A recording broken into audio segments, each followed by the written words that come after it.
Hello everyone, welcome to update by Aniket YouTube channel. दोस्तों, CBI की तरफ से होने वाले सब स्टाफ 2024 के एग्ज़ाम के अंदर ये इंग्लिश का पार्ट 5 है। इससे पहले मैं पार्ट 4 बना चुका हूँ। अगर आपने वो चारों वीडियोस नहीं देखे हैं तो आप देख लो। 15-15 मिनट के ही हैं, ज़्यादा देर लगेगी नहीं। All previous year based question है, सभी के सभी इंपॉर्टेंट क्वेश्चन हैं। अगर आपसे इस वीडियो के अंदर क्वेश्चन नंबर 2 और क्वेश्चन नंबर 3 आप लोगों ने कर लिए तो वेल एंड गुड, बढ़िया है। नहीं कर पाए तो भाइयों देखो, मैं ये गारंटी देता हूँ कि 10 में से 10 आपके क्वेश्चन सही होंगे पेपर के अंदर। सभी PYQ है, सभी पिछले साल आए हुए हैं। सेकंड पॉइंट ये कहना चाह रहा हूँ कि अगस्त में आपका एग्जाम है, कभी भी हो सकता है। इंग्लिश में आप 10 के 10 क्वेश्चन सही करोगे। और थर्ड पॉइंट, चैनल को सब्सक्राइब नहीं किया है तो सब्सक्राइब कर लो। अब चलो स्टार्ट करते हैं। फर्स्ट क्वेश्चन, बताना है आपको कौन सा करेक्ट है, सॉरी कौन सा नाउन है। तो बताइए आप, option number A, B, C and D कौन सा नाउन है। नाउन क्या होता है? संज्ञा। तो आपको पता होना चाहिए बोर्डोम का अर्थ क्या होता है, एसेंशियल का अर्थ क्या होता है, अफेक्ट क्या होता है और वेल क्या होता है। देखो, वेल का मतलब तो होता है अच्छा, ठीक है। और अच्छा किस बात के लिए बोल रहे हैं अपन? विशेषता बता रहे हैं। एक तरीके से हिंदी वालों को बता रहा हूँ, हिंदी मीडियम वालों को। अच्छा क्या होता है? विशेषता बता रहे हैं। राम अच्छा लड़का है, राम इज वेल। अफेक्ट क्या होता है? अफेक्ट मतलब होता है कि किसी चीज पे चाहना। तो अफेक्ट मतलब क्या होता है? चाहना, किसी चीज को चाहना। तो क्या ये नाउन है? नहीं, ये भी नाउन नहीं है, एडवर्ब है ये। और एसेंशियल, एसेंशियल मतलब होता है जरूरी। तो कोई सामान अपन को जरूरी है तो ये क्या संज्ञा है? नहीं, ये भी संज्ञा नहीं है। बोर्डोम, बोर्डोम का मतलब होता है उदासी। उदासी या सैडपन, सैडनेस बोल सकते हैं अपन। तो ये नाउन है। जैसे कि ऑनेस्ट हुआ, तो ये नाउन है। तो इसमें से आपसे पूछा था कौन सा करेक्ट आंसर है, तो option number A is the right answer. देखो ये चीज। चलिए सेकंड नंबर पे, मैंने बोला था क्वेश्चन नंबर 2 अगर आपसे हो जाता है तो अच्छी बात है। टुच्चा सा क्वेश्चन है, एकदम इजी क्वेश्चन है, प्रीपोजिशन है। करिए कोशिश, स्क्रीन को पॉज करिए, पूरा दिमाग लगाइए, फिर मैं बताता हूँ। चलिए मैं बताता हूँ। क्वेश्चन नंबर 2 है कि I live on the 7th floor dash 21 Oxford street London. तो इसके अंदर प्रीपोजिशन ये है कि I live on the 7th floor, 7वें फ्लोर पे रहता हूँ, डैश 21 ऑक्सफोर्ड, ये गली नंबर है, 21 ऑक्सफोर्ड स्ट्रीट और लंदन के अंदर। तो अब आपको बताना है पहला ऑप्शन सही है, B, C या D, कौन सा ऑप्शन सही है। चलिए मैं बताता हूँ इसके अंदर क्या होगा इसका राइट आंसर। इसके अंदर पहले तो अपन रूल देखिए। रूल ये कहता है कि जब भी कोई छोटा वाला एड्रेस हो, ठीक है, यहाँ पे लिख देता हूँ मैं छोटा, छोटे वाले एड्रेस हो तो उसके अंदर आएगा अपने क्या, 8। और अगर बड़ा वाला एड्रेस हो, कोई चीज़ बड़ी है, मान लो इंडिया बड़ा है, तो उसके अंदर आएगा इन। ये बात आपको ध्यान रखनी है। Option number A is right answer. देखो 21 ऑक्सफोर्ड स्ट्रीट, तो कॉलोनी बड़ी है कि लंदन बड़ा है? देश बड़ा होता है कि कॉलोनी बड़ी होती है? देश बड़ा होता है। देश बड़े के लिए क्या करेंगे अपन? इन। तो यहाँ पे क्या आ जाएगा बड़े वाले के अंदर? तो यहाँ पे इन आ जाएगा, ठीक है। और छोटे वाले के लिए 8। समझ में आ गया होगा। क्वेश्चन नंबर 3 देखिए अब। 8 छोटे वाले पते के लिए, इन बड़े वाले पते के लिए।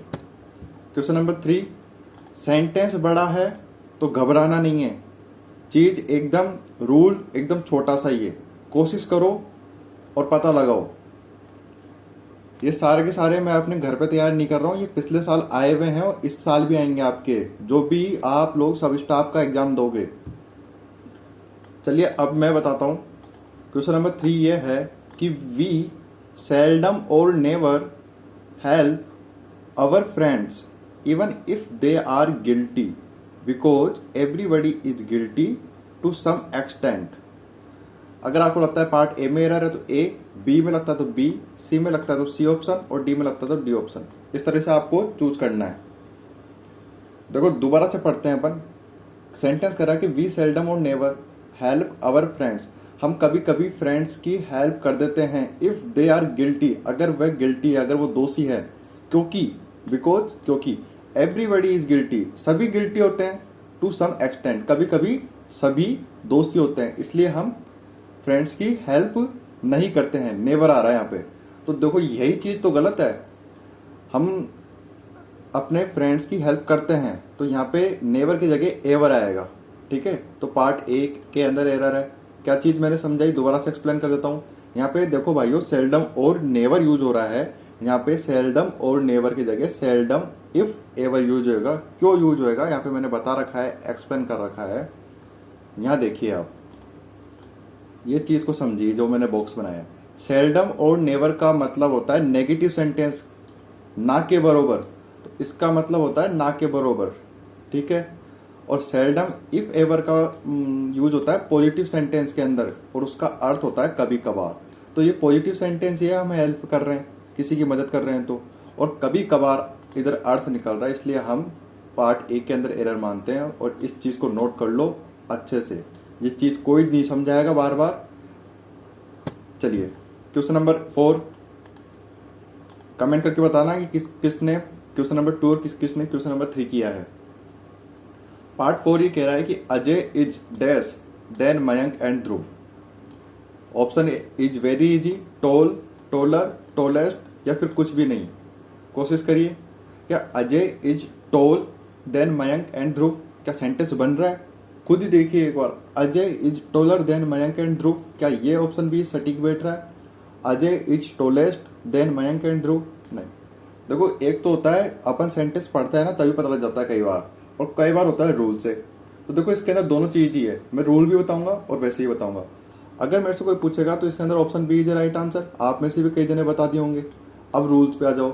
रूल ये कहता है कि जब भी हम किसी पे कंपेयर कर रहे हैं, किसी 2 के अंदर किसी 10 के अंदर कंपेयर करें, तो अपन को टोलर यूज करना है, मतलब कि डिग्री यूज करनी है। ये कंपेरेटिव डिग्री है टोलर। टोलर हुआ, स्ट्रोंगर हुआ। तो ये बोल रहा है कि अजय मयंक और ध्रुव से लंबा है, तो यहाँ पे कंपेयर हो रही है, तुलना हो रही है, तो यहाँ पे टोलर यूज कर दिया।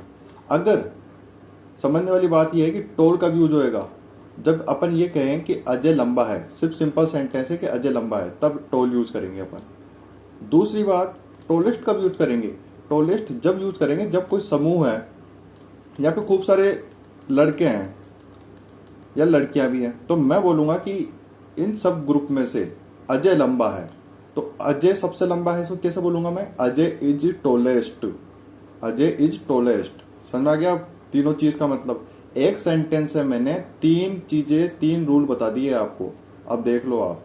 आपसे एक सब्सक्राइब मांग रहा हूं, सभी सब्सक्राइब करें मेरे चैनल को। क्वेश्चन नंबर 5 देखिए। ये सिनोनिम है। गैदर का सिनोनिम बताना है आपको। गैदर का सिनोनिम क्या होता है, यानी कि गैदर के तरह पर्यायवाची शब्द कौन सा है? Option is very easy. देखो ऐसे ऐसे ऑप्शन भी आते हैं। अगर आपको एक का भी मीनिंग पता होगा ना इन चारों में से, तो आप इस क्वेश्चन को एकदम सही करके आ सकते हो। देखो सेपरेट का मतलब क्या होता है? सेपरेट का वो होता है अपन सेपरेट हो जाए मुझसे। सेपरेट का मतलब होता है अलग होना। क्या होता है सेपरेट का मतलब? अलग होना। इसी तरीके से जो क्वेश्चन नंबर सी है, स्केटर, इसका मतलब भी अलग होना ही होता है। और question number option number D, disperse, इसका मतलब भी अलग होता है। अब ऑप्शन नंबर ए बचा, असेंबल। गैदर मतलब होता है इकट्ठा करना, किसी चीज को इकट्ठा करते हैं तो अपन। और असेंबल का मतलब भी होता है इकट्ठा होना। तो option number A is right answer. Explanation देख लेना। क्वेश्चन नंबर 6 बतानी है आपको कि कौन सा करेक्टली है। देखिए अभी तक मैंने जो पार्ट 4 बनाए हैं, 4 पार्ट, उसके अंदर कौन सा क्वेश्चन आ रहा था? Incorrectly spelled word. अब आ रहा है करेक्टली स्पेल्ड वर्ड। तो आपको इन चारों ऑप्शन में से देखना है कि कौन सा वर्ड करेक्ट लिख रखा है। देखो ऑप्शन जो है इजी आएंगे, लेकिन देखो कितने क्लोज है। किसी में डबल टी है, किसी में डबल एल है, किसी में डबल आई है। ये चीज अपन को कंफ्यूजन करती है, और इसी चीज की अपन को प्रैक्टिस करनी है। करिए कोशिश। अब मैं बताता हूँ।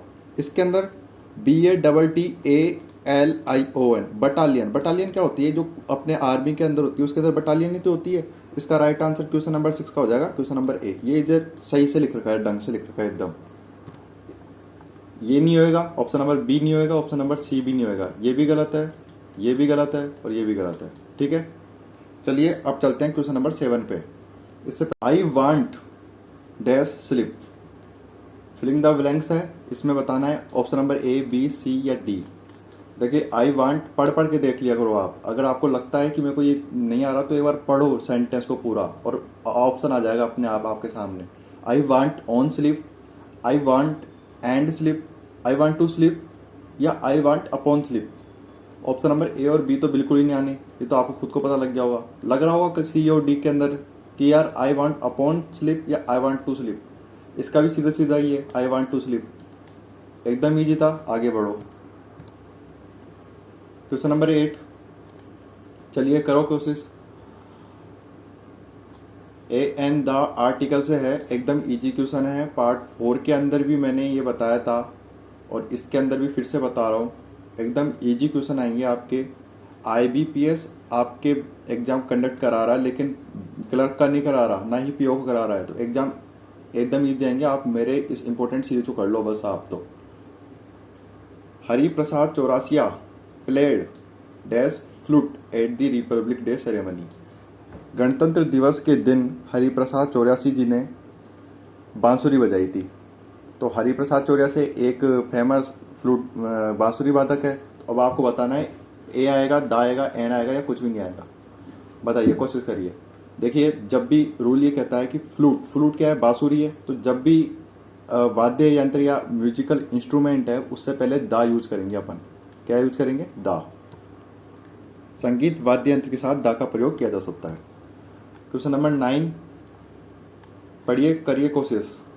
एरर से रिलेटेड क्वेश्चन है, सबको पता होगा कैसे करते हैं। जिसको लगता है पार्ट ए के अंदर एरर है, ए की चूज करना, बी, सी और डी। लगता है आपको यहाँ एरर है तो आपको डी ऑप्शन चूज करके आना है। ये कई चीज़ों को नहीं पता तो बता दी मैंने अब आपको। सेंटेंस पढ़िए। चलिए अब मैं बताता हूँ। Ram is very stronger than Sumit, so he should be send to flight with Rohan, या फिर नो एरर। देखो, बहुत इंपॉर्टेंट है ये वाला क्वेश्चन, सच में आप ढंग से समझना इसको।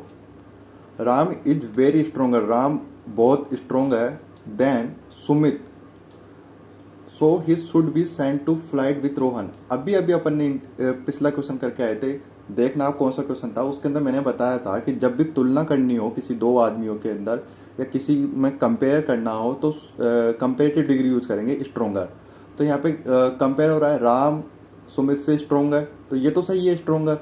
अब आगे चलो, यहाँ पे देखो सेंटेंस पार्ट ए के अंदर एरर है। क्यों एरर है? क्योंकि यहाँ पे वेरी यूज हुआ है, और वेरी जो है हमेशा वर्ब को क्वालिफाई नहीं करता है।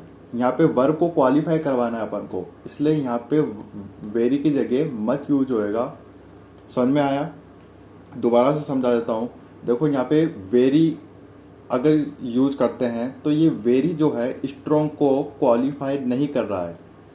और अगर अपन स्ट्रोंग लिख दे, वेरी स्ट्रोंग, बस ओनली ये लिख दे, तो यहाँ पे ये देन बुरा मान जाएगा कि यहाँ पे तो कंपेयर हो रही हो तो यहाँ पे तुम स्ट्रोंग लगा रहे हो, इसलिए स्ट्रोंगर तो आएगा ही आएगा, लेकिन वेरी की जगह मच आएगा, यहाँ पे वेरी नहीं आएगा। समझ में आया? अगर नहीं समझ में आया तो दोबारा से देखना ये वाली वीडियो, बहुत इंपॉर्टेंट है। चलिए अब मैं आपको बताता हूँ क्वेश्चन नंबर 10। ये देखो, दोबारा से एक्सप्लेनेशन देख लो एक बार आप। वेरी वर्सेज मच का यूज होता है। वेरी जो होता है वो पॉजिटिव सेंटेंस के लिए यूज होता है, वर्ब को क्वालिफाई नहीं करता है। और मच जो है कंपेरेटिव डिग्री के लिए यूज होता है। जब भी कंपेरेटिव डिग्री आ जाए, स्ट्रोंगर आ जाए, तो मच तो आएगा ही आएगा, ये याद रखना है। वर्ब को क्वालिफाई करता है ये, ठीक है। क्वेश्चन नंबर 10, इसका आंसर आप बताओगे क्योंकि ये भी क्वेश्चन नंबर 9 के ऊपर ही बेस्ड है। Ram is much strong.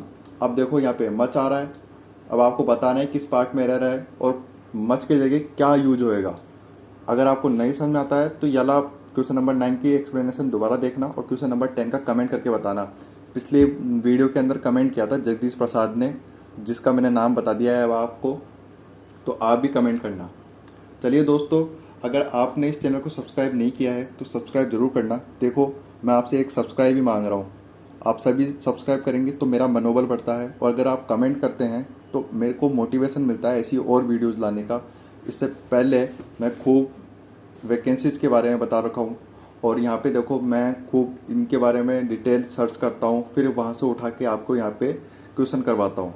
तो बहुत मेहनत लगती है, इस मेहनत के लिए, और आप लोग मेरी वीडियो देखते हो उसके लिए थैंक यू वेरी मच। जय हिंद, मिलते हैं एक और नई वीडियो के साथ।